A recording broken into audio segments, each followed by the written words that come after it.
എപ്പോഴും തുല്യത ഇല്ലാതാകുന്നു. അത്തരത്തിൽ ഒരു നേർക്കഥയിലേക്ക്.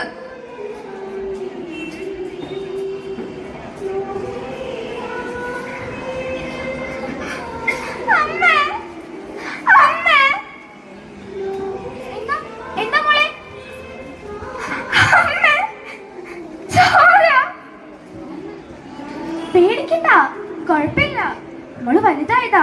അമ്മ ഇപ്പം വരാം. അമ്മേ, നീതുമോള് കഞ്ഞതേ, അവള് പ്രായം തികഞ്ഞതാ.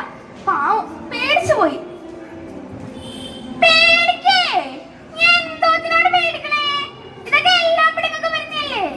എനിക്കായപ്പോഴേ ഞാൻ ഇതിലെ ചെറുതാ.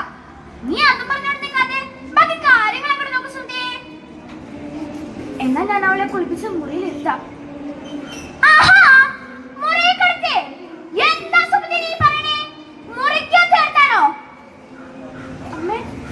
അവള് കൊച്ചുകുട്ടിയല്ലേ, അവളെ എങ്ങനെ മാറ്റി കിടത്തുന്നേ? പാവം ആകെ പേടിച്ചിരിക്കുക. അവളത്ര കൊച്ചുകുട്ടിയൊന്നും അല്ല. മാറ്റി കിടത്തണം എന്ന് പറഞ്ഞാ മാറ്റി തന്നെ കിടത്തണം. ഇത്തരം കാര്യങ്ങളൊന്നും ഈ കുടുംബത്തിൽ നടക്കത്തില്ല. എന്റെ ഈശ്വര, ഇപ്പോഴത്തെ ഓരോ പുരോഗമനങ്ങളെ. അമ്മേ, ചേട്ടാ, മോള് പ്രായം അറിയിച്ചു. അത് നീ എന്തിനാ വിഷമിക്കുന്നേ? സന്തോഷിക്കല്ലേ വേണ്ടേ? അമ്മ പറയണത് അവളെ മാറ്റി കിടത്തണം എന്നാ. എന്താ ചെയ്യാ? അമ്മ നിനക്കറിയാലോ. നീ അതും പറഞ്ഞോണ്ട് നിൽക്കാതെ ബാക്കി കാര്യങ്ങൾ നോക്കുക. മോളെ വാ, അമ്മ കുളിപ്പിക്കാം. അമ്മ എന്തിനാ കുളിപ്പിക്കുന്നേ? ഞാൻ തന്നെയല്ലേ എല്ലാ ദിവസവും തന്നെ കുളിക്കുന്നേ. അല്ല, ഇന്ന് അമ്മയെ കുളിപ്പിക്കണ്ടേ. അതങ്ങനെയാ. കുളി കഴിഞ്ഞ് അമ്മ മോളെ പുറത്തെ മുറിയിലാക്കാം.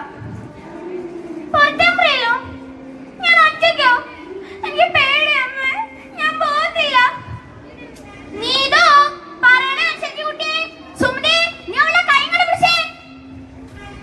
ഇല്ല, ഞാൻ വരത്തില്ല, ഞാൻ വരത്തില്ല. ഇങ്ങനെ പറയാനല്ലേ പറഞ്ഞേ? അമ്മേ, അടക്കില്ല അമ്മേ, തിരച്ചവിടെ പോവല്ലേ. എനിക്ക് പേടി അമ്മേ ഒറ്റയ്ക്ക് ഇരിക്കാൻ. അമ്മേ, നമുക്ക് അവളെയും കൊണ്ടുവന്നാലോ? നിനക്ക് എന്താ സുമതി? ഇങ്ങനെയൊക്കെയല്ലേ അറിയണേ? നീ വേഗം കുളിക്കാനുള്ളതെല്ലാം കൊണ്ട് കൊടുക്ക. ഒരു പാത്രവും ഗ്ലാസ്സൂടെ കൊടുത്തേക്കണം.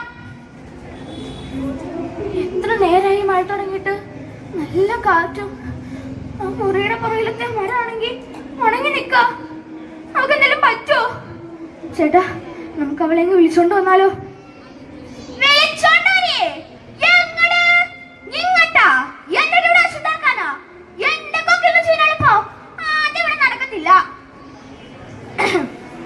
അമ്മേ, അത് നീ ഒരു ആചാരം അനുഷ്ഠാനമൊന്നും നിനക്കില്ല. ഞാൻ പറഞ്ഞില്ലേ ഇതോടെ നടക്കില്ല. മറിച്ചാണ് ഭാര്യയും ഭർത്താവും കൂടെ തീരുമാനിക്കുന്നെങ്കിൽ ഞാൻ ഇവിടെ ഉണ്ടാകത്തില്ല. ചേട്ടാ, എന്താ ശബ്ദം കേട്ടത്? അമ്മേ, എനിക്ക് പേടിയാണ് ഒറ്റയ്ക്ക് ഇരിക്കാൻ. അമ്മേ,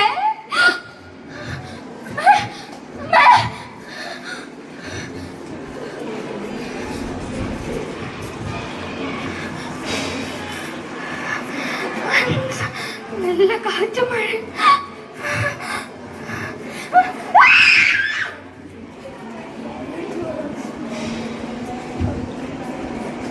എന്താ മോക്ക് പറ്റിയേ? ഞാൻ ഒറ്റയ്ക്കൊരു മുറിയിലായിരുന്നു. അമ്മയും അച്ഛനും മറ്റും വീട്ടിലോ. വളരെ സന്തോഷത്തോടെയാ അമ്മ ഞാൻ വലുതായെന്ന് പറഞ്ഞേ. അപ്പം മുതല് ഞാൻ ആ മുറിയിലാ. എല്ലാ പെൺകുട്ടികളും ഇങ്ങനാണോ? ആയിരിക്കാം. ഇത്രയല്ലേ പറ്റുള്ളൂ. ഭാഗ്യം, മോള് മിടുക്കിയല്ലേ. എന്റെ അച്ഛനും അമ്മയും മറ്റെവിടെയാ? അവർക്കെന്തെങ്കിലും പറ്റിയോ? അവരെല്ലാം അടുത്ത ക്യാമ്പിൽ സുരക്ഷിതരായിരിക്കുന്നു. നമുക്ക് ആരാവാൻ ആഗ്രഹം? ഒരു ബഹിരാകാശ ശാസ്ത്രജ്ഞയാകാനായിരുന്നു എന്റെ ആഗ്രഹം. ഇനി അത് നടക്കുവോ? ഒക്കെ ശരിയാവും. മോൾ ഉറങ്ങിക്കോ. ചരിത്രത്തിൽ ആദ്യമായി ഇന്ത്യയിൽ നിന്നും ഒരു കൂട്ടം പെൺകുട്ടികൾ ബഹിരാകാശ യാത്രയ്ക്കായി തയ്യാറാവുകയാണ്. അതിൽ ഒരു മലയാളിയും, നീതു അർഥാസ്. യാത്ര ഈ മാസം 14-ാം തീയതി ശ്രീഹരിക്കോട്ടയിൽ നിന്നും. അതിന്റെ വിശദാംശങ്ങളുമായി നമ്മോടൊപ്പം ഇന്ത്യൻ ബഹിരാകാശ ഗവേഷണ കേന്ദ്രത്തിന്റെ തലവൻ ഡോക്ടർ ശ്രീറാം ചേരുന്നു. അദ്ദേഹത്തിനോട് തന്നെ ചോദിക്കാം. ചില സാങ്കേതിക തടസ്സങ്ങൾ മൂലം യാത്ര മാറ്റിവെച്ചതായി അറിയിക്കുന്നു. അതെന്താണ് സാർ? സ്പേസ് സ്റ്റേഷനിലും പേടകത്തിലും കുറച്ചുകൂടെ സൗകര്യങ്ങൾ വേണം. പോകുന്നെല്ലാം പെൺകുട്ടികളല്ലേ? അത് ഭാരതത്തിൽ നിന്ന് ആർത്തവ സമയത്തെ മാറി താമസിക്കാനുള്ള സൗകര്യങ്ങളെ മനസ്സിലായോ?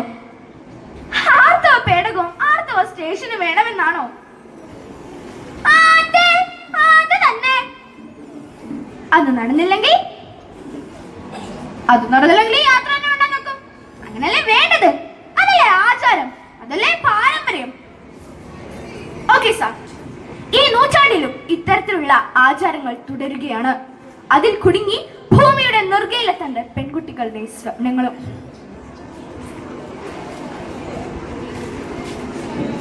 സ്വപ്നമായിരുന്നോ? ആചാരങ്ങളുടെയും അനുഷ്ഠാനങ്ങളുടെയും പേരിൽ എന്റെ സ്വപ്നവും ഇതുപോലെ ഒരുപാട് പെൺകുട്ടികളുടെ സ്വപ്നവും ഇല്ലാതാകുന്നുണ്ട്. നമ്മുടെ നാട് ഇനിയും ഇങ്ങനെ തന്നെയാണോ ചിന്തിക്കുന്നത്?